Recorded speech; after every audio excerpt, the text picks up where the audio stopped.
Welcome, everyone. This is episode 5 of the Comics in Motion podcast.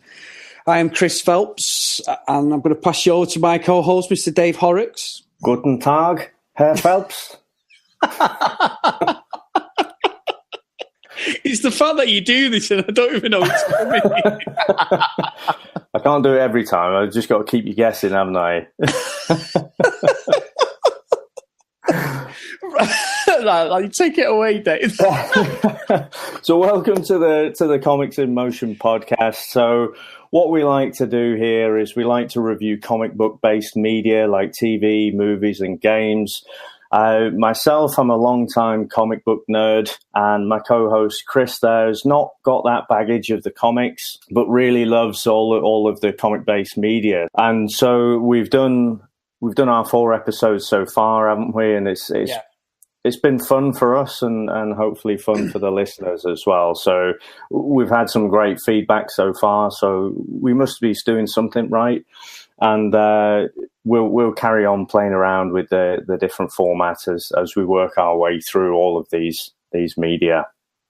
Yeah, and I think as well, Dave, we're so diverse in what we're looking at. You know, this is our 5th review, and obviously we'll announce what we're going to review in a second. But genuinely, we've gone for sort of polar opposites. Obviously, the Superman 1 and 2 had to be piggybacked onto each other, but from Black Panther to the Kingsman to obviously what this next one's going to be, we've just tried to diversify the fact that we both talked about this openly, that there's no point in us reviewing blockbuster after blockbuster, because we can't just keep giving 4s and 5s every week. And I'm not saying we should start reviewing stuff just to give them, Phantom Zones and Asgards and things like that, but just to give it that mix up of different things from different eras. And also what I found reviewing it is we're looking at it from different directors' eyes of what an inception of a comic book should be. And that's what I'm getting out of it, which I think is what's helping us gain that sort of fan base and good feedback of people. Yeah, and so if any of the listeners do have any particular requests, then just email us at the show and we'll have a look at that. So we do have a list that we're working through, and we'll probably play around with the order of that, but we're always open to ideas as well.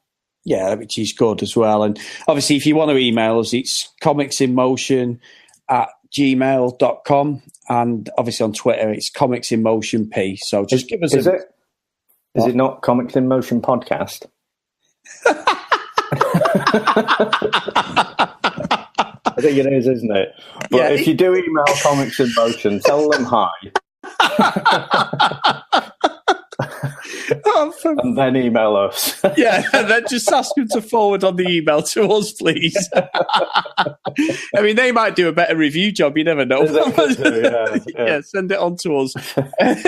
One thing I just wanted to bring up, actually, Dave, was we've obviously had the thing running this week for the Kingsman Secret Service, and I tell you what a great week of interaction, a lot of new followers. There's a lot of people love that film, and like I said to you last week, I'm so happy that I've been introduced to it, Dave. It was a great call by you. Yeah, and I did get a little bit of a geeky kind of squeal that Mark Millar actually liked one of our tweets, so that was great. And it was. Maybe we'll get a retweet one day, but who knows? I was absolutely delighted with just a like there. Especially with the sort of people he must get on a daily basis doing something either similar or something within the sort of comic book realms. I'm with you. I was so pleased when I messaged you and said, look, I was had a look at what we're doing. And what was even better, Dave, it may not have been the Kingsman. For some reason, Stitcher decided to send him the Black Panther link. So maybe he's had a listen to that as well. To resend it. Possibly. I know, brilliant. But I guess when we were discussing on the show last week, we had picked some really good properties, hadn't we? We'd done Kingsman last, we did Black Panther before, which continues to break box office records, and we did the original kind of seminal Superman movies before that, Superman 1 and 2. So we talked about doing something to balance us out a little bit. So we chose Nick Fury, Agents of S.H.I.E.L.D. which is a very obscure little Fox movie that came out in the 90s. And I quite honestly hadn't seen this. And I knew of its existence. I knew it was there. But up until this week, I hadn't actually watched it. No, and I think as well, Dave, boy, did we balance it out by what we've already reviewed. It's amazing film, and I can't wait to review it. Yeah. So shall I go into a little bit of comics background then? Please, yes, please. Okay, so I'm going to try and be concise because this one could get really long. We're talking about, a Silver Age character that's been around for a long time and in a lot of books. So I'll just keep it quite narrow. So Nick Fury was created by that team of Stan Lee and Jack Kirby. So we spoke about those guys when we did Black Panther. Mm-hmm. He first appeared in Sergeant Fury and his Howling Commandos back in 1963, which was like a wartime book. But then they also very quickly after that they introduced him to the modern day. The modern day being the Marvel universe in the 60s at the time, so in around Fantastic Four and what have you. And they brought him back as more of a CIA / James Bond type of character, and he was working for S.H.I.E.L.D. And actually, just a link through to the review that we did last week, we spoke about that inspiration from Man from U.N.C.L.E. Yeah, this too was also inspired somewhat by the Man from U.N.C.L.E. So Stan Lee kind of liked that idea of Uncle actually being, it spelled out something else. So he thought, right, well, I'll do something like that. We'll have S.H.I.E.L.D. And then he figured out what it stood for after. But, he knew he wanted to create this organization, S.H.I.E.L.D., and that was all around Man from U.N.C.L.E. Now, he came originally from Hell's Kitchen, actually. So a bit of a Daredevil connection there. And as I said, he's been around for a long time. He fought in the war, the Second World War. And actually what in the comics keeps him around. He takes this thing called the Infinity Formula, and that's his excuse for kind of sticking around. And in the comics, as well as we see in the movie, life model decoys are a big part of Nick Fury's world, and it's a bit of a reoccurring theme, that's gone. If you see Nick Fury dying in the comics, it doesn't even raise a flicker really now. It's just that's probably an LMD. So now we spoke as well last week. We spoke about Mark Millar having an influence over the creation of that first Avengers movie with his story of the Ultimates. Yeah, and this was back in 2002, and it was actually that story arc where they basically cast Samuel L. Jackson. So they drew Samuel L. Jackson as Nick Fury, even though, for however many years before he's been this white guy. They just plucked out Samuel L. Jackson, drew him as that back in 2002, and then it was about 6 years later or something, they actually cast Samuel L. Jackson as Nick Fury, and he appeared in that first Iron Man movie. I never knew that. Yeah, so in more recent years, you'll like this one. So what they've had then, so obviously Samuel L. Jackson's the man, isn't he, in the cinematic universe? Yeah. So if you're picking up the comic, you're like, who's this fella? Nick Fury, So what they did, they had this mini-series called Battle Scars, where you find out there's this secret son, and he just happens to be a dead ringer for so Nick Fury's son, I should say. So secret son of Nick Fury, and he just happens to be a dead ringer for Samuel L. Jackson. Ah, nice, yeah. And at the end of the story, and it is quite a good one. That'll be one of my recommendations. I quite liked it. I don't know if many other people like it, but basically through the story, he loses his left eye. Yep. Nick Fury retires. And then the secret son goes back to his birth name. So he had been going under a different name, but he goes back to his birth name of Nick Fury Jr. Oh, nice. And he joined S.H.I.E.L.D. And actually what they did as well, so one of his mates that they were just calling Cheese, we find out his actual name is Greg Coulson. So Agent Coulson, who'd also been introduced in the cinema world, and then they brought him into the comics. So it just aligned the comics a little bit more with the cinematic universe. Now, in terms of recommended reading, then if you really are a Nick Fury enthusiast, go back and read the Nick Fury Agents of S.H.I.E.L.D. Series. Another really dense old comic there.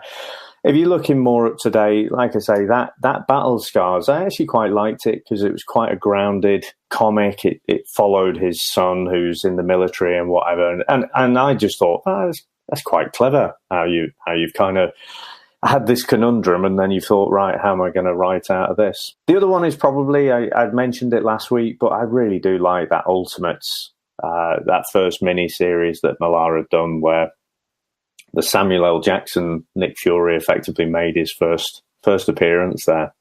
Oh, right. So that's it. There's some more recent events, but it gets a little bit convoluted.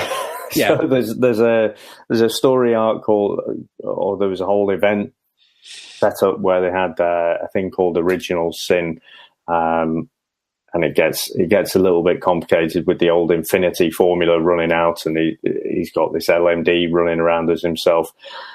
Maybe we'll save that one for another day. But that's I've tried to just boil down everything to the essence there. Yeah, and I think that touches on everything about what this film is about, because obviously it's pre-everything, the Iron Man's everything. There's a reasoning, and that sort of backstory's good, to be honest, Dave, because it sort of also ties into the fact that why they cast Samuel L. Jackson, in the new one. So, yeah, like you said, if a story needs it, they'll create it, and that's exactly what they did. So, very good. And it did work in that case. Actually, in the original Wanted graphic novel or series of comics that Millar had done, he actually drew the main kind of protagonist as Eminem. So that one didn't work out, but the Samuel L. Jackson one did. Yeah, no, no, I have no problem with that. I mean, it was a good little thing that, Dave. Now, obviously, looking at the film side of everything, there's quite a few things that I'm quite not shocked by, but it's interesting when you're researching it. And I must admit, researching some of the things regarding the film and the casting of the Hoff has slightly had me judging how I reviewed it initially, when I first watched it this week, just because of what it is. So the film was actually and always was and meant to be a TV film. It first aired on the 26th of May, 1998 on Fox, and it was directed by Rod Hardy. Now, it never got a DVD release until 2008, and that was because of online petitions, because of the sort of B-movie TV side. It got a lot of people asking for it to come out, and that's why they then released it as a standalone DVD. Now, it was written by David S. Goyer, who also written, which I find quite surprising after watching this, but he also was the man behind the Blade trilogy. He directed the Blade trilogy, the Dark Knight trilogy, Dark City, Man of Steel. So he's also wrote computer games like the Call of Duty series, some comics for Superman, Batman. So he's a well-respected writer. Now, obviously, well, respected by who? So he has been around a lot, but I'm not one of his respectees. Okay, to be quite honest, because he just so some of the really clever writers, keep the essence of the characters and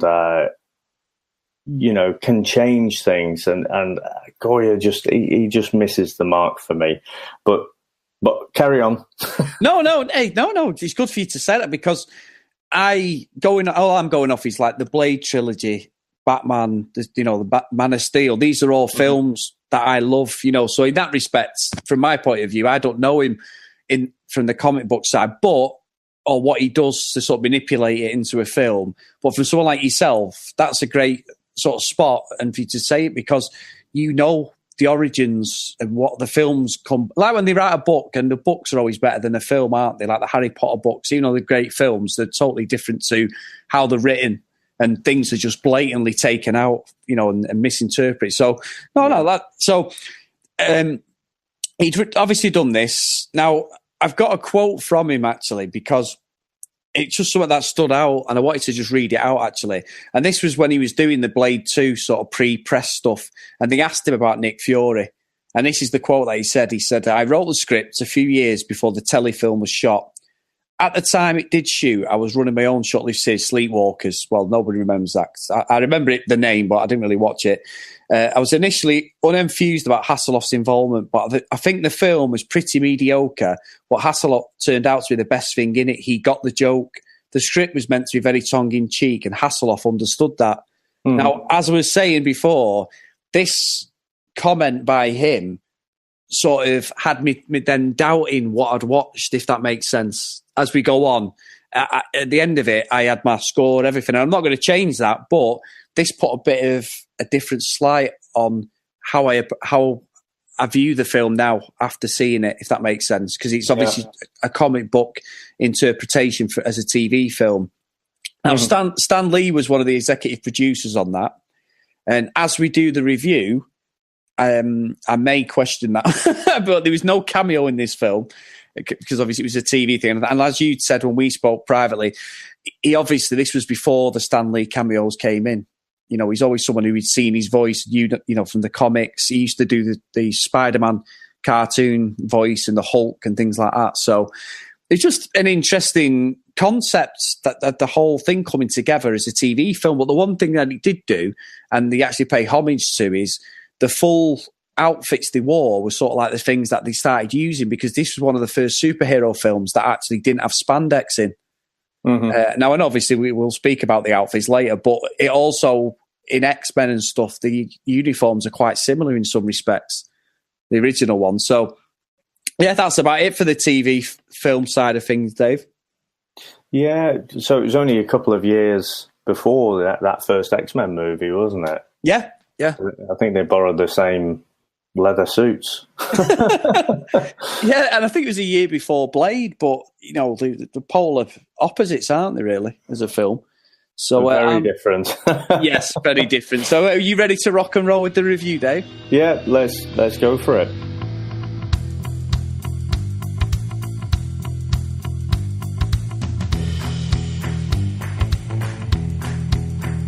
So before we get into the actual movie itself, so again, I mentioned before, I hadn't watched this before we said we were going to go ahead and review it. And I guess, you know, where we now, we're 2018. And so for quite a few years now, we've been spoiled by really good TV and expensive TV, and you can see it.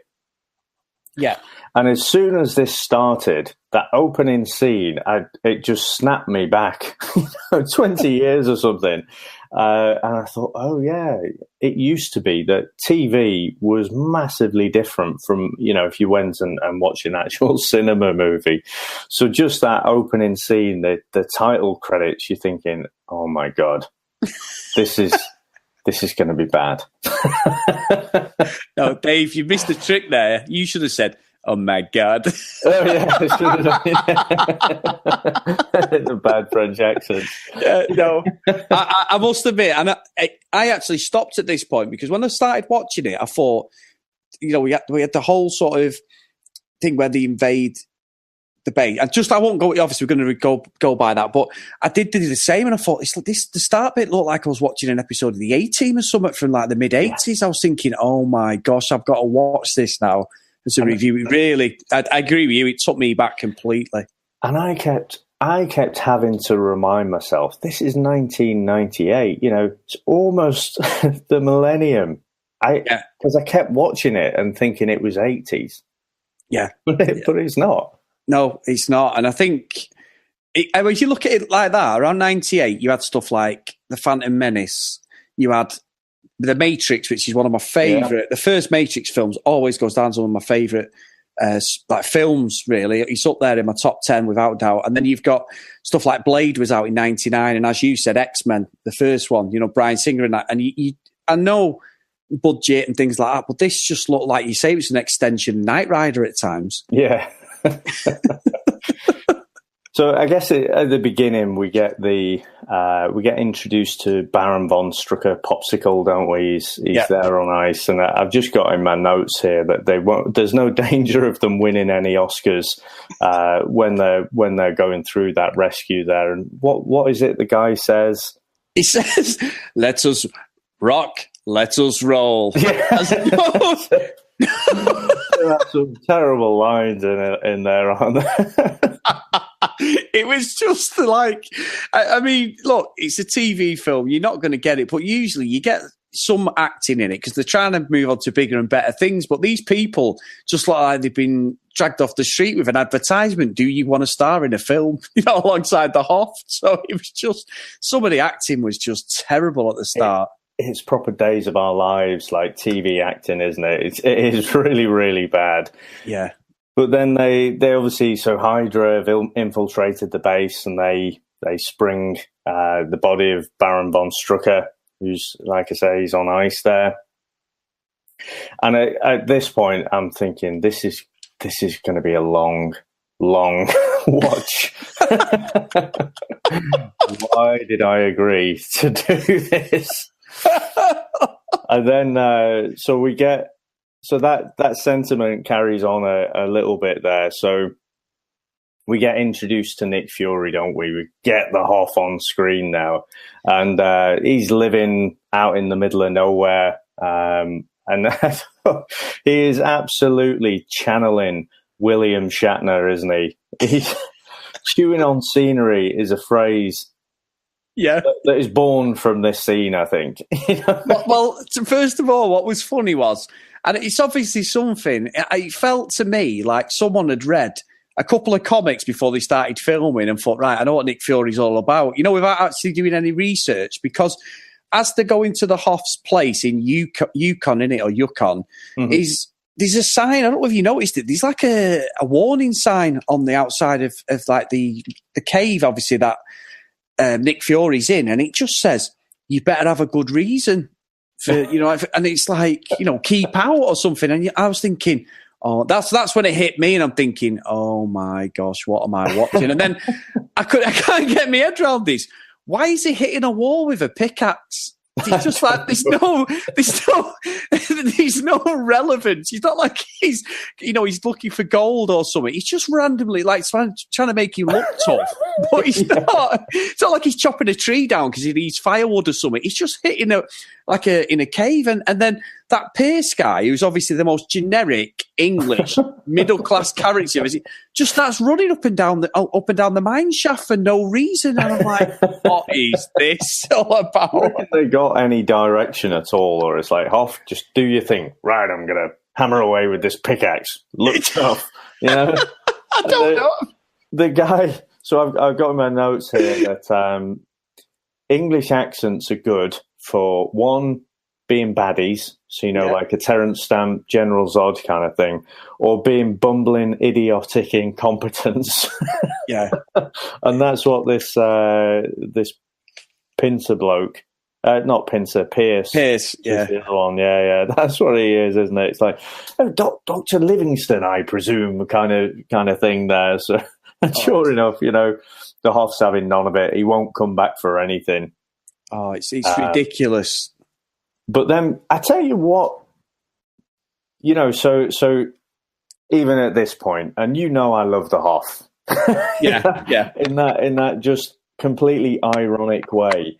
When the helicarrier pops up, that's my first inkling of like, hang about, that actually looks really good. And that was the one thing where I thought, oh right, yeah, it's 90s, not 80s. Remind yourself, Dave, it's not 80s. But I thought the special effects on that were not bad. Now they probably blew 90% of the budget on that scene, which explains the rest of it. Yes. But yeah, I did think for the time, I thought that wasn't a bad special effect, considering like I say, not just the time, but the fact that it's a low budget TV movie.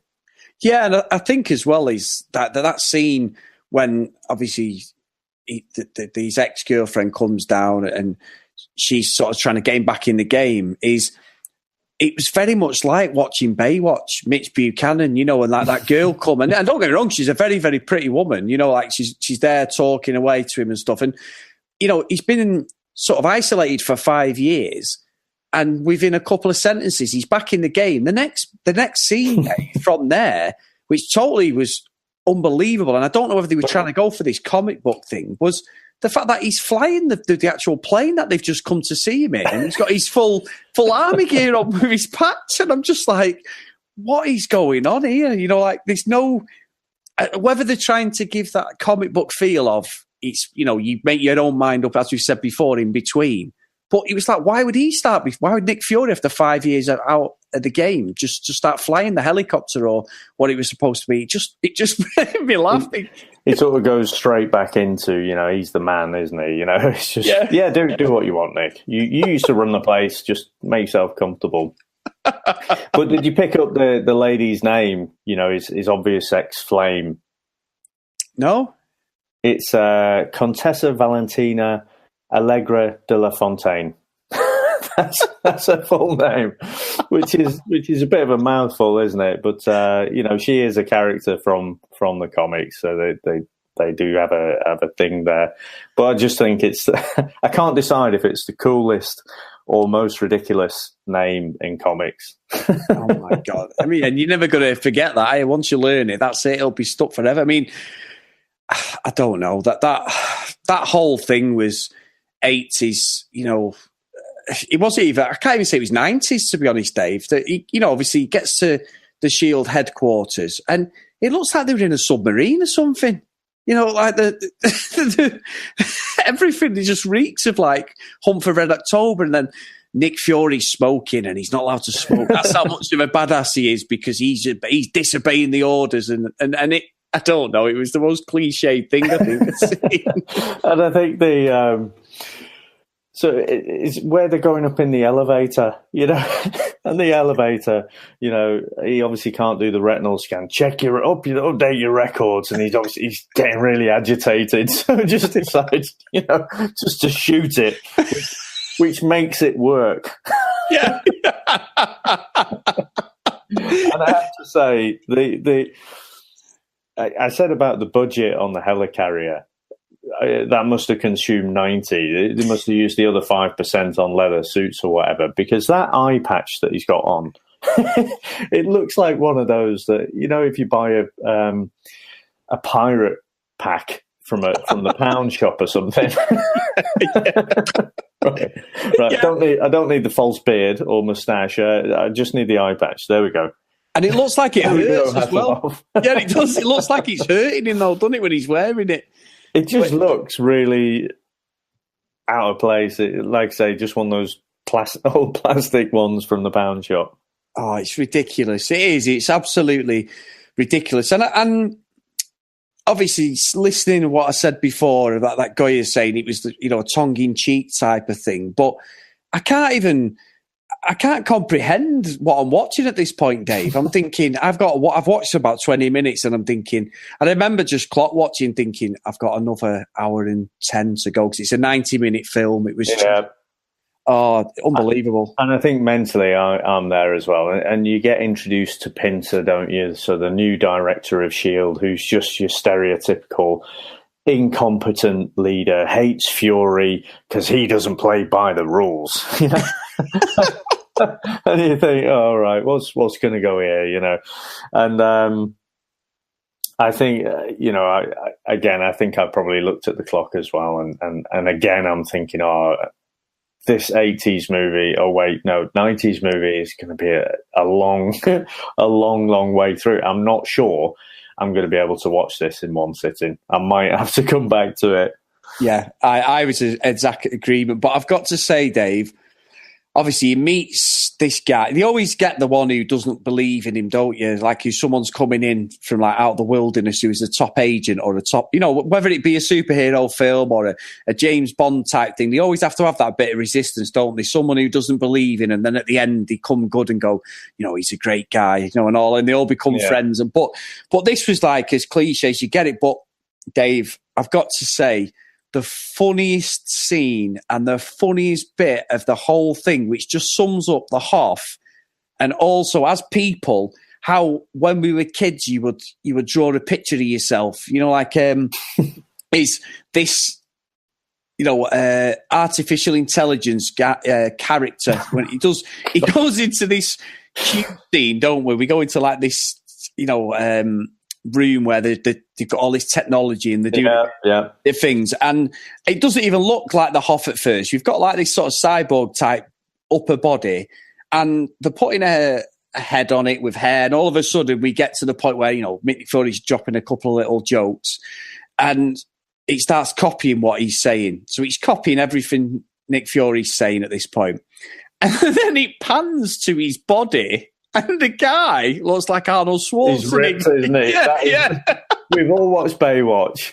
We know what the Hoff looks like with his shirt off. Yeah. That is not the Hoff. I was crying. I was absolutely crying. I kept rewinding it thinking, that it's just like when you were a kid. When you used to draw a picture of yourself and you'd have massive muscles, wouldn't you? You'd have no flabby stomach. How the Hoff sees himself. Yeah, that's what I was thinking. I was thinking, like, they've obviously said to him, right, David, is there anything you want here? Because we're doing this guy who's going to be, well, actually, can he look like Arnold Schwarzenegger with my head? And I just crying. Can you imagine? They get various blokes, various models and support actors coming in, and he's like, yeah, that one. Yeah, he looks just like me. And he said, are you sure, David? You want to take your top off and we can match you up? Like, I've got a bit of a rash today. It's all right. And that beefy bloke over there, that's what I look like with my shirt off. Yeah, it's like he's gone, I've had a few carbs recently. No. Yeah. Can't do it today. Oh, but honestly. As well, that transition from this hokey kind of plastic mask that again you're going to get down the pound shop to it's basically Hoff just with a bit of white powder on his face, like. Oh my gosh. It's pretty bad, wasn't it? Yeah, and not just that. It's like, why would they use someone who's not been in the ages, the S.H.I.E.L.D. sort of? Why would they use him after 5 years and still use his face as the temp? I mean, I'm looking at the scene as we speak now, Dave. It's absolutely ridiculous. It's absolutely unbelievable. Yeah, I think we're supposed to just skip over that. Why are you building an LMD for someone who's been exiled for 5 years, and the head of the organisation clearly hates? So we skip across that bit. That made the whole film for me. No, it just did. It was like egomaniac time for the whole. Yeah. But I think again, I've not got a good opinion of this movie at this point. And when we meet the baddies, when we meet Hydra, I just think I'm watching Power Rangers or something. I've written that, Dave. I swear to you. Yeah, I swear. It's very Power Rangers, isn't it? It's very over the top. And Andrea von Strucker, the Viper, basically, when she shoots that guy, she shoots him like 3 times, but it's only the third one that the guy actually goes back on his seat. She seems to get a bit excited about this whole killing thing, and she puts at some point she puts a little finger up in the air, as just as a sign of evilness, I guess. I can't remember, was this before or after Austin Powers and Dr. Evil? I'm not sure, but it all seemed to be pretty genuine how they were doing it, and like I say, it just was Power Rangers for me. Yeah, and I agree. And I must admit, obviously we are a family-friendly podcast, but some of her reactions and noises that she was doing after killing these people throughout the film was really bizarre, strange. Yeah, and that's all I'm going to say on it. I'm not going to say any more on that. But I just she got very excited, didn't she? Yeah, that's all we'll say. And I just found it quite distracting, really. And like, she was in Mortal Kombat previously. This is obviously where she got the gig from, but I just thought she was terribly cast. It just didn't make any sense to me. So I had a quick look, and I saw it was Mortal Kombat, but I don't know. It's the second one, isn't it? Because the first one was actually quite good, I thought. Is that Christopher Lambert, the first one? That's right, yeah. Yeah. The second one was pretty horrible, and it was that one that she was in. But I think she's originally from Switzerland, I was reading, which I can't quite comprehend. So the surname, so there's different speaking parts of Switzerland, isn't there? You know, there's French, Italian, German. Most of it, 70% or so, is German, I think. And so with a name like Hess, you would assume she is Swiss German. So why has she got such a terrible German accent? I don't get it. Now, Dave, I could try. You know, I could probably go down the route of Dad's Army, you know, like, what is your name? You know, stuff like that. But I don't think I can beat I didn't realise she was German until I started reading up on it, Dave. I didn't. I just thought I thought she was Russian or something. I think she's Swiss, isn't she? So like I say, Swiss German. But it doesn't make sense because, again, all of the accents were pretty terrible German, weren't they?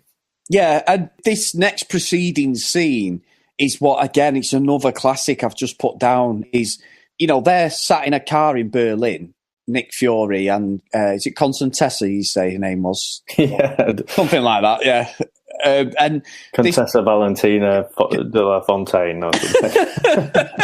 The third, sixth, seventh removed cousin, yeah, something like that. So we'll call her Contessa. So they're sat in the car. There's no explanation what really is going on, that they're in Berlin, which obviously isn't Berlin. It's somewhere in America by the budget. We can tell that. It's the bottom of a museum or a library. And this blonde woman comes, who I pretty much was like, that's, you know, the baddie. That's her, the Swiss-German girl. Andrew von Strucker. Von Strucker. And what I couldn't understand is this henchman who just looks like he's put a load of foundation on and a load of, I don't know, like talcum powder on him. He rolls down the stairs and, you know, we're to believe that she's a bit of a resistance undercover sort of agent or whatever. Mm-hmm. And they then decide, instead of just getting in the car that they've been scoping the place out, that they're going to go down the subway, which conveniently is next to the car, and then go through the subway. And obviously I know they go through a wall at this point, but it was one of these things where I was like, there's not really an explanation why they've decided to leg it. And obviously they run through a wall, which explains why they've gone down the subway. But is it before that, though, where he gets introduced to the so-called English agent, who is basically more posh than the Queen, you know, with that accent? But they do this, this typical spy thing, don't they? They say something really cryptic. Yes. And then, you know, you give a cryptic statement and then you get a cryptic response and then, you know, right, it's you. And then let's do this. And then he just says something. I wish I didn't write it down, but he says something absolutely ridiculous. She's just like, that's not part of the code. He's just like, I just felt like saying it. Oh yeah. Sorry, I've just as I'm watching it now. He's just gone past that bit. Yeah, right, sorry, I forgot about that. Yeah, it's like ridiculous, isn't it? It's real. And now at that point, that was the first time. So my mind shifted from, this is awful, I can't bear to watch this. So that was the moment when I thought, actually, you know what? That was pretty funny. I don't know if it was intended to be funny, or he's just playing the tough guy and it just comes off funny, but I did laugh at that bit. Yeah, it was. Yeah, sorry, that was a cracking little bit. And I think then you sort of start slowly. It took probably 25 minutes to get to this point, but you start understanding what the Hoff is doing. He's trying to be exactly word for word characteristic of what the comic is about, or how you would portray reading a comic. And at that point, I must admit, I was starting to think he's overhamming this for a reason, and it's all obviously to do with what he believes a comic book sort of hero should be. And obviously, you're going off such a low budget as well. I mean, at the time, it was $6 million, which was a big budget for a TV film because it had the Hoff. But I don't actually know where that $6 million went, other than, like you said at the start, when we see the ship. Because the helicarrier. That would have been it. And the whole, even the outfits that like the S.H.I.E.L.D. Army guys have got on and soldiers, it looks like they've took them off the Street Fighter set with Van Damme and Kylie Minogue, because they're all in blue, like blue commando stuff. And it's like, I've seen all these outfits before, just like generic suits they've got from somewhere. Very strange, very strange. Yeah. But then we get, obviously we get the double cross, don't we? So the attempted seduction. And what was that line? She asked something like, what is it women think of you, or something like that, and he says something about, well, it depends if you ask my ex-wives or my mother. Oh, my mother, yeah. What? It's just utterly bizarre. But then of course, she plants a kiss, and hey presto, turns out it's the Viper. And she whips off the mask, and she turns out she's poisoned him, hasn't it? And even the thing where she sprays herself to sort of change her looks, it's like you said, it's stick by what you said. It just is used to work within the script. Like these things just appear from nowhere. There was no reasoning for her to just use his spray, and it changes her face. You know what I mean? It was just like. I just couldn't work that out at all. I was thinking that's like very much the Batman from the 60s stuff, where random stuff was just being used to fit the storyline. Yeah, there's a lot of well, I guess it was a different actress, wasn't it? I don't think it was the same. It wasn't actually her face. No, yeah. So I think the spray is like to get rid of the mask, I guess. But I mean, very, very, very Batman 66, wasn't it? Just a lot of it, but just done in the late 90s. Yeah. 30 years after. Nick Fury's then, from this scene, he's been poisoned. He's now going through, looks like a sort of MRI type thing, which it looks like it's built out of foil and a load of plastic. And he's there, and obviously that guy who's the Q equivalent in this film, he says to him like, look, there's nothing we can do, and all this, and he's like basically give him his last rites, and then at the last second he just goes, but there may be just one thing, like a Columbo type moment. Just this, that was what I was saying about the long shots. Just this one thing that might do it. Yeah. No relevance to anything. Wasn't it something to do with tree frogs or something, the poison? So she was obviously immune to it. So if we could get her genetic code and we could synthesize an antidote, then boy, it's a long shot, Nick. Of course, I think we probably skipped over, didn't we? So Hydra's big plan was this Death Head virus. They're going to release the Death Head virus unless they get paid this ransom of $1 billion. So the Hoff or Fury, even though he's got 2 days to live, well, he's going to save the world. And he's going to take this long shot and try and get hold of Viper as well, isn't he? So I was just waiting for Mike Myers, like in Austin Powers, when he goes, I want $1 million. And then that guy looks at him and he has the little finger on his mouth, and then he goes, $1 billion. And I was thinking, this is absolutely Austin Powers of the highest order. It was just terribly acting, honestly. Absolutely awful. It was all pretty bad, wasn't it? And I'm not sure. The next thing I have is where they're trying to infiltrate the Hydra base. Her performance as the baddie, it's just like her outfits and that are just totally inappropriate, even for a TV film. I'm thinking it's real. It's bordering on. I don't know. It's more than a PG type film, just for her performance. I'm trying not to say what I say, but you understand what I mean, don't you? She's a good-looking lady, isn't she? Yes. And she wears those those extreme costumes. She ain't in there for her acting. No. But yeah, I know what you're saying. Oh, in fact, I'll tell you what the next scene is, Dave. Obviously, Fury's been given his sort of last rites ever.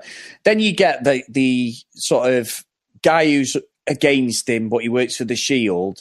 And Fury... Pinter, is it? Yeah, but Fury's there, isn't he? And he has a bit of a go at him and stuff. And then Fury then pulls a gun and you think he's going to shoot him, but it's obviously a clone of him. Yeah. And we get this sort of rip-off of Star Wars and R2-D2, Obi-Wan, you're my only hope. More Adamski.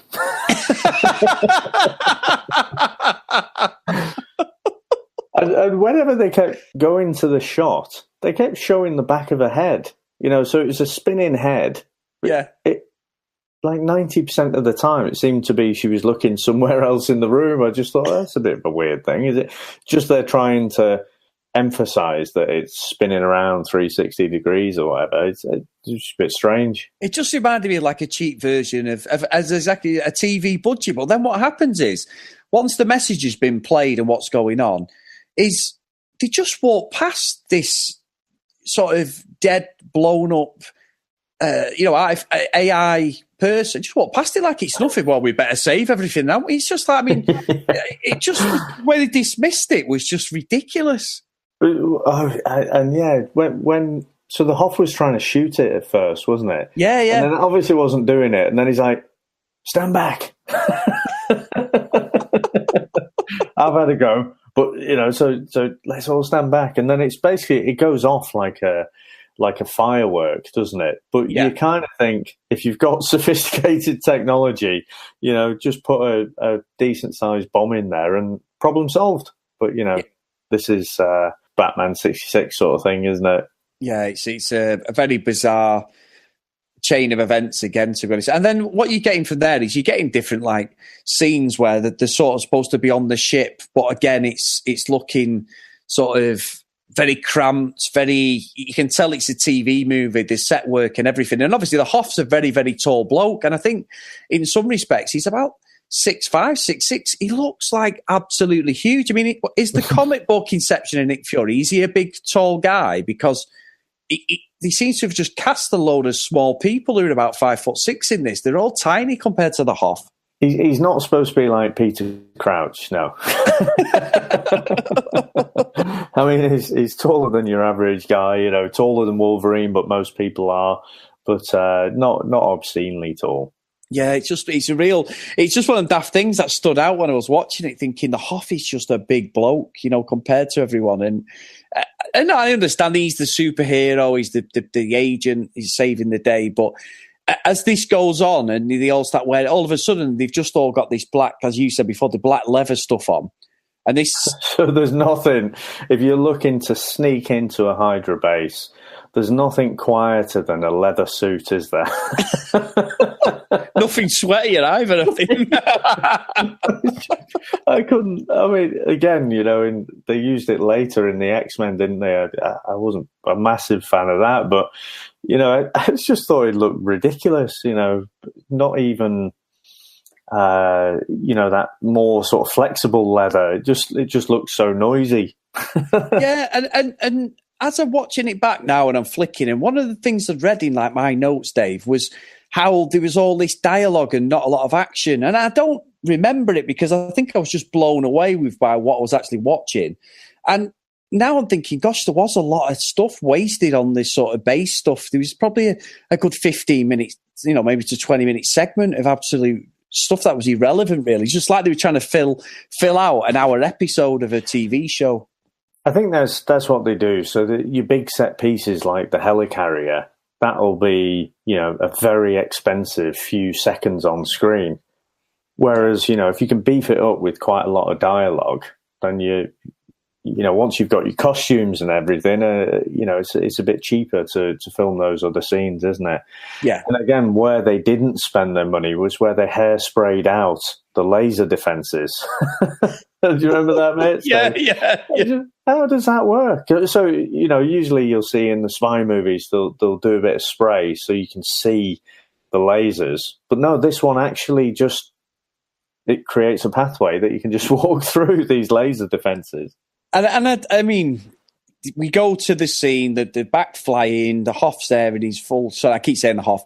Nick Fury's there and he's full gear. He's got his helmet on and he's like, you can see he's sort of starting to feel the effects of this poison and stuff. And then they pan to the next scene is where they're in. Is it New York where they're looking, aren't they, for this these vehicles, aren't they? That have got us. What's in the vehicles, Dave? Because they're looking for people, aren't they? Yeah, so they're looking for the missiles, basically. Yeah, they know where they are, and then I think they've got an idea, and so they end up following a garbage truck, don't they?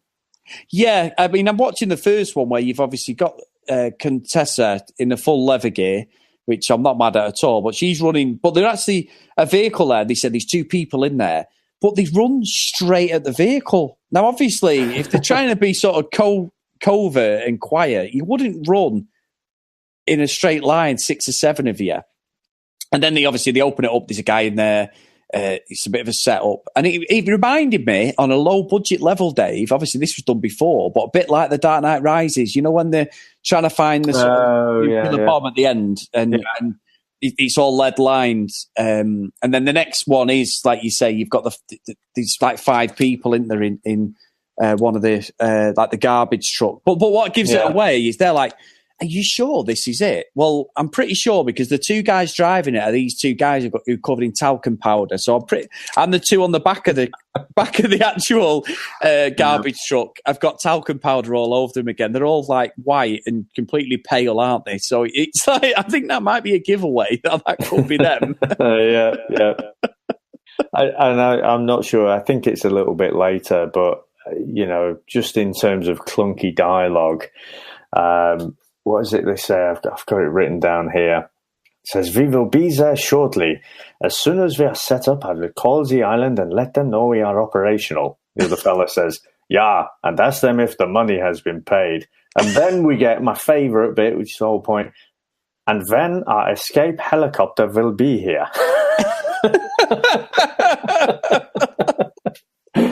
Why would you? Well, firstly, you got these 2 German guys speaking in English again, in German accents. But why would you call it your escape helicopter?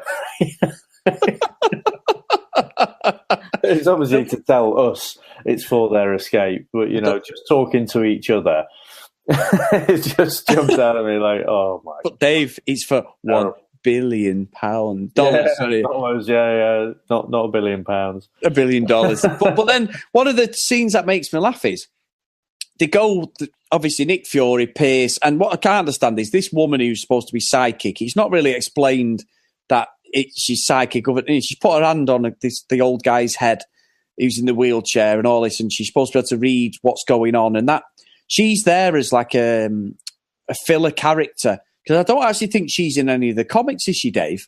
I'll be honest. I didn't even look up who she was supposed to be. Again, this is another thing that Goya does, because there's another character in there, Dum Dum Dugan, who they kind of use his name, but it's not really him. So yeah. I'd have to look up what her name was to know if it was someone from the comics.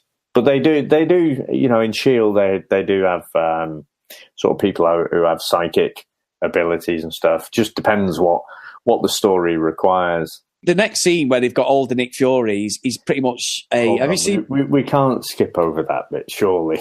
Which one? Go on. So where you've got the incompetent, overly English bloke, and he basically minces up to this massive Hydra, guard.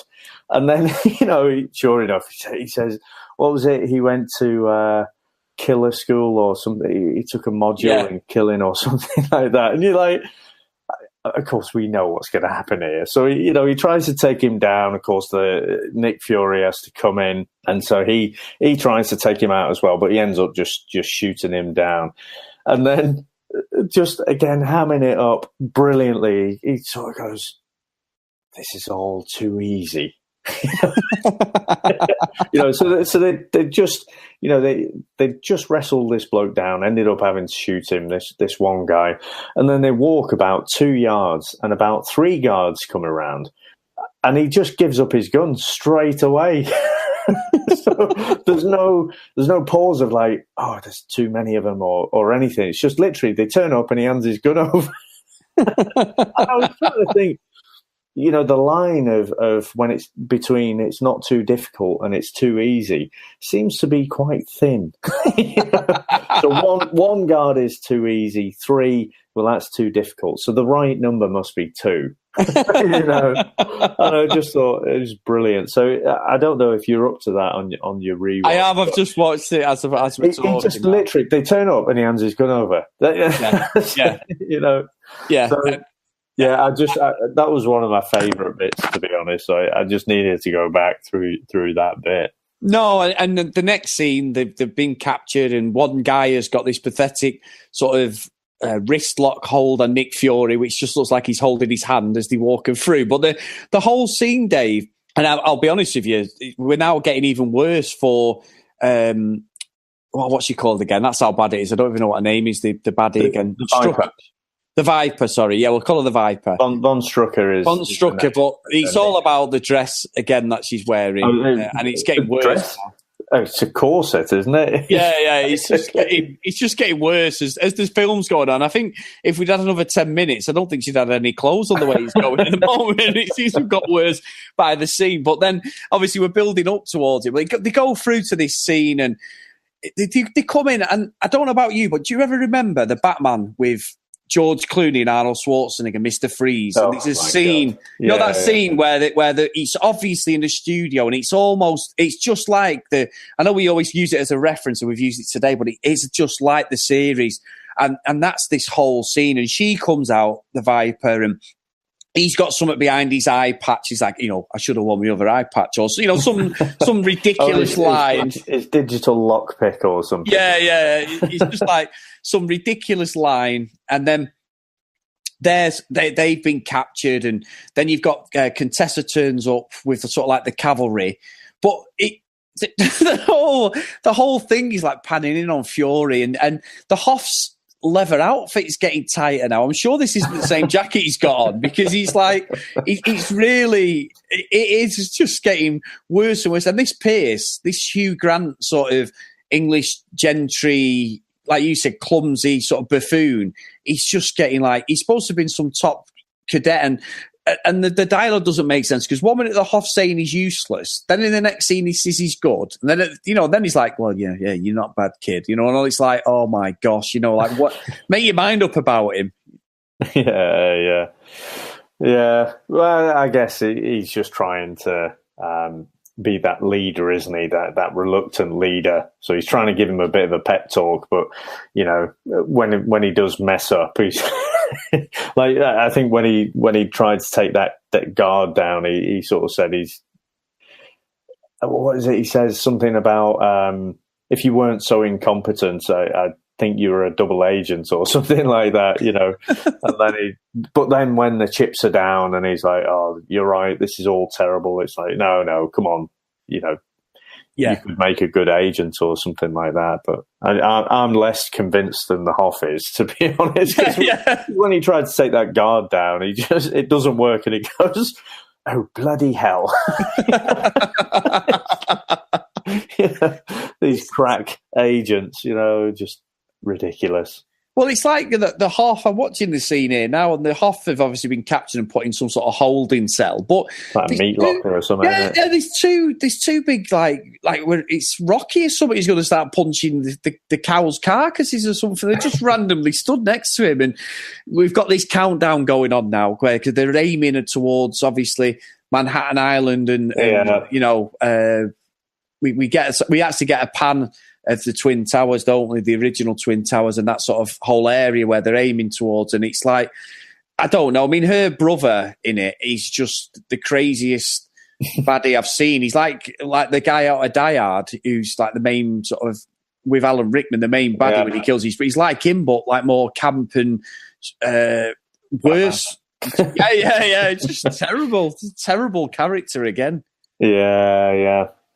So there's a bit of a standoff there, isn't there, with Contessa and head office, where they're saying go in, and she's trying to say, well, hold off. Nick might not. You might not be able to get hold of him, but that doesn't mean he's out of the game. As he's pacing up and down, and I think it goes back a couple of times to them in that meat locker where they're talking and whatever. But then he sort of plucks his eye out, doesn't he? I've got that on now. It's just like, no, it doesn't make any sense, does it at all? He's like, relax, it's only plastic.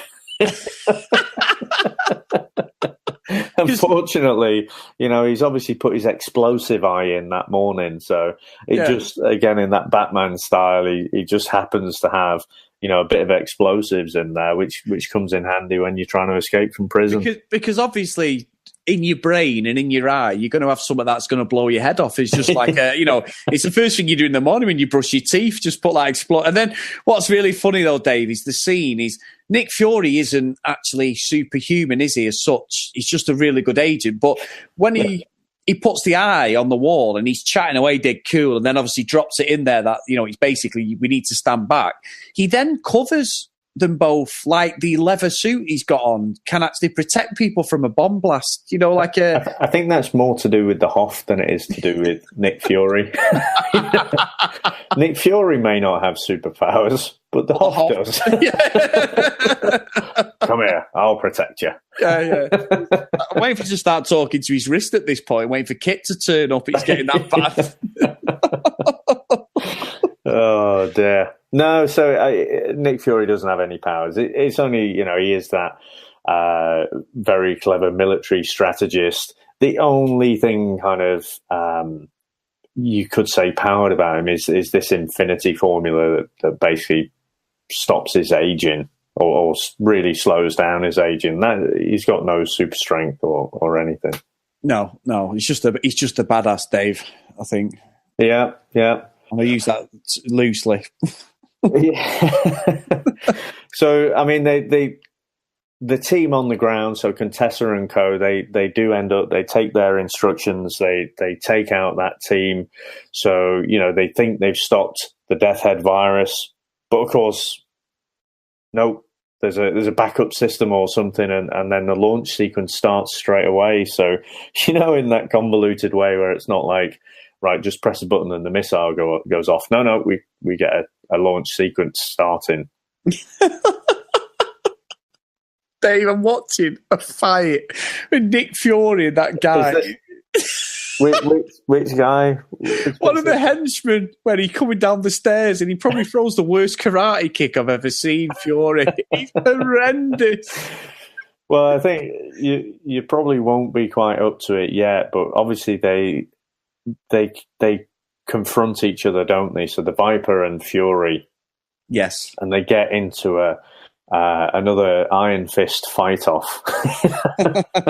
Now, what I would say, and this is where I did look into this Sandra Hess, because she obviously can, her high kicks were pretty high. And I thought, she does look like she does know martial arts. And so I think, some of it wasn't the greatest choreography, but I think it's just some of the shots and the editing just didn't make that fight look very good at all. No. But yeah, but she ends up taking him down, and we think there we get that comic book trope where, she ends up shooting Nick Fury, and you're thinking, oh no, he's dead. Unless you're a comic book fan and you go, yeah, it was an LMD. Now, I'm not entirely sure where this LMD has been all this time. Where did it come from? There wasn't any relevance. Was there? It's mentioned right at the start that, or when we get this beefcake with the Hoff's head on it, we mentioned that it can fold up smaller. But where was it? They were locked up in a meat locker a while ago. I don't know. And the thing is as well, though, Dave, just before this scene, he's on his last legs because he's had a bit of that fight I was just saying where he's fighting one of the henchmen and he throws these terrible... And then he goes onto one knee as if to say, oh, my God, this is the end. And then there's not like a switch or anything, is there really? No, I mean he's pretty much on death's door then, isn't he? But as he gets sort of taken out there, or the LMD gets taken out, they've got the old switcheroo. Then Viper looks like she's going to give up. I think pretty quickly, and then makes an escape. She goes off with a popsicle Baron von Strucker. Yep. In possibly the slowest getaway in the world. So they start to descend, don't they? They go down into the ground at about 1 inch an hour, something like that. And then as soon as they're out of sight, the Hoff goes, they're probably halfway to China by now. It's like, no, look, they're right there. Yeah, they're not going to, Dave. I swear they're about to you. 3 feet down now. I messaged you dinner straight away and I said, what the hell? He says it, doesn't he? And he's like, no, I'm pretty sure you're about 6 feet away from me, but yeah, you're on the way to China. It's not like all of a sudden they've gone off at supersonic speed, then it'd be a bit more bearable. But the fact that you can see obviously there's some guy underneath on a pulley system just pulling rope to pull them down. Yeah, it was pretty awful. But I guess it's so this was a TV movie, but I think it was essentially a pilot, wasn't it? They were looking to spin up a TV show from this, but strangely there were no takers for it. So I guess the intent would be, they've got away again, at the end of each episode, and then you can spoil their plot, their nefarious plot in the next week. So I guess that was the idea. But again, they defrost Baron von Strucker, and his daughter is acting very strange around it. Again, consistent with how she's been in the whole movie, but just a bit wrong. Yeah, just a little bit. It was. I know. Again, as I said earlier, I'm trying to word this, but she gets in this. I'm just watching the scene now again, as you've said, that it's halfway to China. But yeah, the way she goes off with her dad and the sort of gestures towards him, the way the noises and everything, and the body language is just not right at all. I'm thinking there's something. It's an incestuous. Even with her brother, it's the same. I don't know whether that's just her character, but the whole thing is just. I don't know. It's very bizarre, even for a cartoon. You don't see stuff like that. I just thought they totally missed the beat. Yeah, and how they actually let her get away with doing that. Maybe that was why she was supposed to be that maniacal, that anything goes. I don't know, but I agree with you. I was really took back thinking this is not right. This at all. Yeah, but they've managed to get. Now I can't remember. Like I say, I'd just been through it the once, so they somehow managed to get some of a genetic template or whatever, don't they? They have a sample, so they're able to synthesize the antidote, just in time, which is quite handy. But I can't remember how did they actually get that?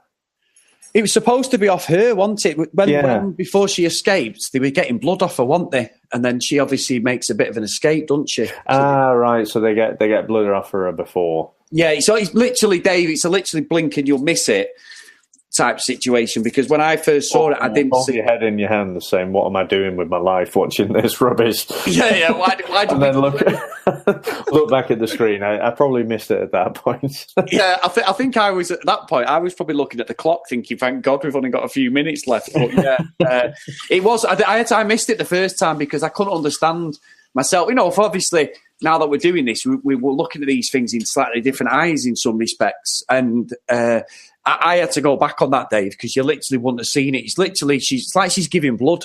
And she's given blood, and then she just sort of gets up, and then the whole that sort of end "I'm off to China" sequence comes about. Yeah, okay, that's what it was.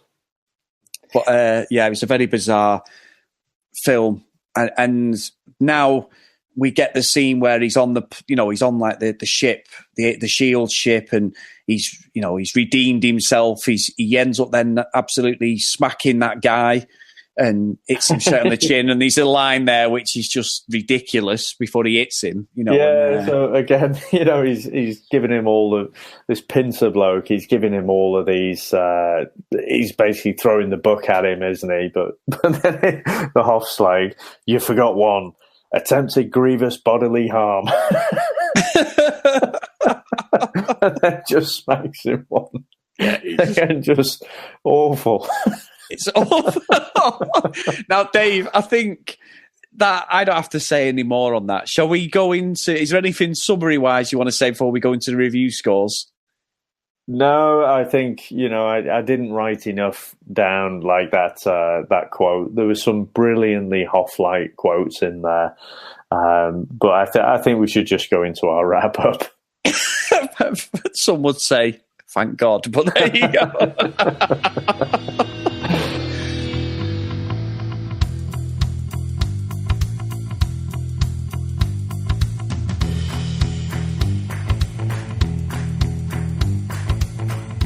So last week, Dave, obviously I went first, I think, with the review. So would you, the score, would you like to give your summary and overall review? So, okay, I'll go first. I was kind of hoping you'd forgotten that and I could listen to what you had to say. So I came into this, as I mentioned before, so I hadn't seen it before. I think I must have seen like the odd clip of it somewhere, because I knew it was out there, and I had seen the Hoff with the old eye patch and that, and I think you kind of know what it is. You know it's not going to be great, and those first few seconds to minutes to probably half an hour, you're thinking, this is just terrible. This is only going one way. This is only going to the Phantom Zone. Yeah. The further, though, I got into it, and it's again, we often talk about The Office, don't we? That if you're watching it, and when it first came on TV, people weren't sure if it was real or not, and so if you're watching it and you think it's real people, you're like, oh, this is terrible. I can't watch this. And I kind of went on that journey where I'm like, this is terrible. And as I mentioned, that whole interaction with Viper playing the English spy, and then he just says that cryptic thing, and he's just like, in that over the top, hammed up way, where he's like, I just felt like saying it. That was the first bit that made me laugh. And then I think from that point, I kind of got on board with it. And it's absolutely one of those where I think it's so bad, it's kind of good. Yeah. So I think, this is not a great movie by any stretch, so if you're a fan of like the Marvel Cinematic Universe, if you like the latest kind of Justice League, Man of Steel, all the Scott Snyder films and the Batman trilogy, if you love all of that stuff, probably don't watch this. But if you do like that kind of, how would I describe it? If you like the Hoff, basically, and the fact that he's so over the top and hamming it up, then actually, I think you can have a bit of fun watching this. Yeah. And so I can't rate it too highly, but just because of that, it's so bad it's good. I've seen films which are just plain bad. And they would genuinely go to the Phantom Zone, but for this one, I'm gonna say this needs to go to Hell's Kitchen. Hey, that's good. That's good. I think you've put your argument up very well there, Dave, for that score. Now, my summary, I don't actually know where to start, to be honest. I think this has been a great learning experience for me as a reviewer, and doing it for our podcast and where we look at different things and how we approach it. Now, all the other weeks I've done it, I've had a bit of an idea of what I'm going to do. I've got notes in front of me. I've done research. I've done thingy. Now, even to get the little film intro at the start that I do, obviously I literally had to find a needle in a haystack to get any information regarding the film. Now, for me, Dave, I love the Hoff. I love Knight Rider, Baywatch, I love the whole thing of the Hoff, like you said, the overacting, the hamminess, the real the real sort of way he does everything. He's just the Hoff. It's his character. He's not a great actor, but he doesn't profess to be. You are getting the Hoff. You get the same character in some ways as the newer Nick Fury, Samuel L. Jackson. As I said last week, you get the same character in every single film, just with a different name. Mm-hmm. Very much the Hoff is in that vein. Now, even with the Hoff at his best, and I don't think he's at his best here, and obviously he's going to be crippled by the script writers and stuff like that. I think if I suggested this film to any of my friends, even people who are into comic books and stuff like that, and a friend of mine even said that he sends pictures to his mate of Nick Fury all the time for the Hoff, because they're like us where they love a bit of the Hoff, the stupid daftness and the sort of trying to be cool, but really you're not side. And and I said to him, I was saying we were going to review it this week, and I said, have you watched it? He went, I can't get past the first 10 minutes. And I was like, you're joking? He went, no. He said, it's a film that stuck with me and my friends since the early 2000s when we knew it was available. He said, I just can't get past it. And I think that's where I'm at, Dave. I think I can't. There's just so many plot holes in it. And even taking it for what it is, as a TV comic book tongue-in-cheek thing, I actually think it's probably one of the worst things I've ever seen. And the fact that I was clock watching the whole way through. I mean, you can watch a film and go, you know what? I've enjoyed that. Even when people have criticised it, stuff like the latest Batman v Superman, the Justice League, in the Suicide Squad, they're all films that critically have been panned. I know the modern films, they're not like from the 90s, but it was up there with the Batman with George Clooney and Arnold Schwarzenegger, Mr. Freeze for me. And I've got to give it, it's going straight with General Zod to the Phantom Zone for me. Well, I can't actually argue against that because, like I say, it's only possibly my warped sense of humour that stops it from going to the Phantom Zone. And like I say, I think I may say to your friend, try and bear with it. If we weren't reviewing it for the show, I wouldn't have made it past the first 10 minutes either. Yeah, but I think it's somewhere around 20 or 30 minutes, isn't it, where he goes to that scene where he's like, I just felt like saying it anyway, or whatever it is he says. And it's just for that, like I say, for me, it kind of falls into that category of so bad, it's kind of good. And, the Hoff isn't phoning it in. He's putting it all out there. Yeah. He's giving it all. That is his range, isn't it? Fury. Yeah. He's just, so I for that, I just like it. But no, I probably wouldn't, unless someone had the same kind of warped sense of humour and love the Hoff. I can't imagine that there's more than about 3 people in my lifetime that I'd ever recommend this movie to. No, and we both said, as soon as you suggested it, it was like I was going mad one day. Well, yes, we've got to review it. We've got to review it. And now that we've reviewed it, I'm thinking I will never ever watch that film ever again. The only way I'd ever review it is if I'll watch bits of it. Is if I'm sending it to my mates as a wind up, like through a WhatsApp group or something. Because I couldn't sit through that again, Dave. And I think that's where I understand I'm with you. It's like our love for David Brent and stuff like that. As a character.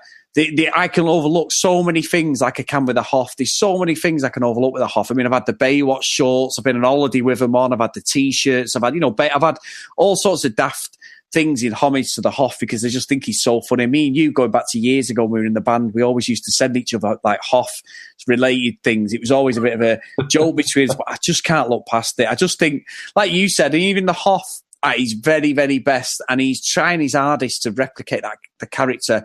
He's just let down by a load of people who just don't even look like they come out of drama school around him, and the set pieces and everything are just terrible. I can understand, Dave, where you get Hell's Kitchen from, and obviously I've got the Phantom Zone. I can understand that out of respect for the Hoff, but even the Hoff with all his greatness, cheesiness, 80s-ness, Knight Rider, all words I'm making up as we go along, pretty much what happened in the film. I can't look past it. So, yeah, great reviewing it, Dave. And I'm looking forward to some of these ones that are in the same sort of mould as this. But what a fantastic mess of a film. I like I say, for me, that's exactly what the Phantom Zone's for, isn't it? Put in a movie that you are never ever going to watch again. But I just when I was thinking of it, just if you're in one of those silly moods, I couldn't rule out that I probably wouldn't watch the first half hour or something, but I couldn't rule out I wouldn't watch it again. It's unbelievable. But it's been a great thing, Dave, a great experience this week for my own sanity and probably yours as well, to go down this rabbit hole of picking something that we just wouldn't review. And I think it's done the job, really. And in some respects, I'm quite looking forward to some of the other sort of duff films we're going to end up reviewing further down the line, because they deserve our attention, really, and the fact that we could just chew the fat over what we liked and disliked. So really, really good spin on it, I thought, this week. Yeah, and if we were ever in doubt, which I don't think we were, but Samuel L. Jackson is the man as Nick Fury. So, it's taught us that lesson. Well, it's an article from 2013 where the Hoff absolutely nails Samuel L. Jackson. He's like, I love Sam Jackson, he says, but you speak to Stan Lee and he says, I am Nick Fury and I'm the one. And I'm thinking, I'm pretty sure he didn't, David. Now, I'm not sure whether this was around the same time that video came out of him when his daughters filmed him, but I'm pretty sure that he's never once said that. I think at some point Stan Lee may have put his name down as the producer and he may have dialed it in from his house, I think, because there's no way that he thinks Samuel L. Jackson, he's not Nick Fury compared to the Hoff. There is absolutely no doubt in my mind that the Hoff believes that, though. Yeah, no, that's the thing. He believes he is Nick Fury, and Samuel L. Jackson is a pale imitation. So. Yeah, and I also think at some point he's had a conversation with some of his friends or sort of fans saying that he created the Marvel Universe. If it wasn't for him trailblazing, they'd all still be wearing Lycra and stuff, and I can just imagine the egomaniac that he is, him actually saying that to people. I genuinely can. Well, yeah, I mean, you can kind of imagine it, can't you? Because you mentioned about Stan Lee being the executive producer, and I'm not really sure how much hands-on the executive producers actually get with movies. I'm not sure if they have anything to do with it other than an honorary title. But you can imagine the Hoff coming off shooting a scene. How's that, Stan? Yeah, that was great, that, David. And the Hoff just going off like, nailed it. No, and at that point when Stan Lee says that, the Hoff then starts tugging his watch going, look, Kit, he loves it. He loves it. The director's like, what are you doing? I'm talking to Kit. You realise you're not a Knight Rider, don't you? This is scene, though, in this Nick Fury, the first bit where he go and interrogate someone, and he's got a brown leather jacket on, and he's just gone full Michael Knight. This is obviously before he's got his Nick Fury leather outfit on. And I was sat there, I know I didn't mention it before, but I was sat there looking at him thinking, you don't have any range in your acting at all. It's either Michael Knight or it's Michael Knight. Even as Mitch Buchanan, he was Michael Knight. It's just like, there's no filter. And obviously when this come out, Dave, he was still riding high. I know around the early 90s, Baywatch was at his peak, but still around the late 90s, it was still one of the biggest. It was one of the biggest films in the world. It was the biggest film, one of the biggest TV series in the world, Baywatch. There was that many countries picked it up. Obviously, because of Pamela Anderson and people like that. But no. I think I seem to remember an interview. It was because of the Hoff. And again, I think he genuinely believed it, but he did say that, and I remember having a little bit of a chuckle about that. Yeah, because I'll challenge him on that, Dave, because I used to watch Baywatch on my own at 5:15 before Jet on Gladiators, but that's an Alan Partridge type rabbit hole I really don't want to be going down. But I beg to differ on that, and it certainly wasn't for his son Toby either. So. Well, if you look at that LMD, he's obviously been working out since then. God. I mean, saying that, actually, you're right. Maybe I was being a bit unkind because the Phantom Zone thing with the body, that is just a classic. That is just how you think you look in a mirror, don't you? You make yourself look like you've not got any bumps, bruises, any bit of flab or a bit of a belly or anything. There's none of that. No, he's gone pure Arnold Schwarzenegger competing as a bodybuilder. Check out these guns. You know what it reminded me of? That. yeah, they reminded me of like a Davy Brent type scene where they've just said to him, I could just imagine Davy Brent doing it when it's like, just draw us a picture of what you think you look like in a film. And he's come in with his artist impression. He's drew him. And he's showed it to the director, and it's just been a deadly silence. And everyone's looking at each other with that awkward, like David Brent look, and they're all looking at each other like, okay then, we better sort to props, haven't we? And okay, thanks, David. And then we just get this absolute monster of a Hoff, Nick Fury character. It was brilliant. Absolute brilliant. Well, let's wrap it up there then, shall we? Yeah. So you've been listening to the Comics in Motion podcast.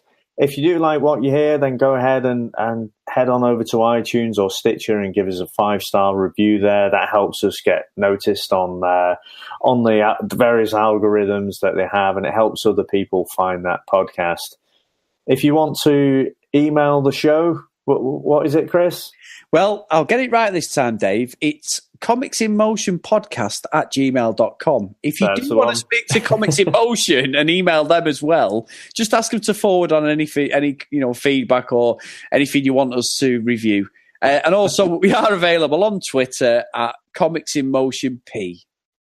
Now, Dave, have you got any selfless, uninhibited plugs that you'd like to throw in there? Yeah, so I'm also on the Grassroots Coachcast, which is all about youth soccer or football coaching. So if you want to head over there, we'll be recording a new show this weekend at some point. I'll actually be meeting my co-host tonight, so we're going to go off and watch Flight of the Conchords. So we'll discuss what we're going to talk about at the weekend there. Oh, that's good, really good. Obviously. Chris? Of course, Dave, I always have selfless plugs. I basically have my own podcast, as we've said many a times, the Contextual Podcast, available on Twitter at the Contextual Pod 1 or the Contextual Podcast. I have 2 Twitter accounts in relation to that. If you want to contact me by email, it's the contextualpodcast@gmail.com. Talking weekly about gaming, football, soccer, UFC, MMA, WWE, and anything else really. I've got guests coming on quite regular, and at the moment I'm doing a spot on my own where I'm doing like a weekly show, different things. So yeah, if you want to head over, go and find us on YouTube as well. And thanks for everyone in respect to the Comics in Motion. We're absolutely loving this, and I can't thank everybody enough for all the support me and Dave have had. And we've got the film in mind that we're going to do for next episode, but we'll reveal that closer to next week. And anything you want to say, Dave, to take us out? No, that's it. Perfectly rounded up. Take care, everyone. Auf Wiedersehen. Not a bad looking guy, huh?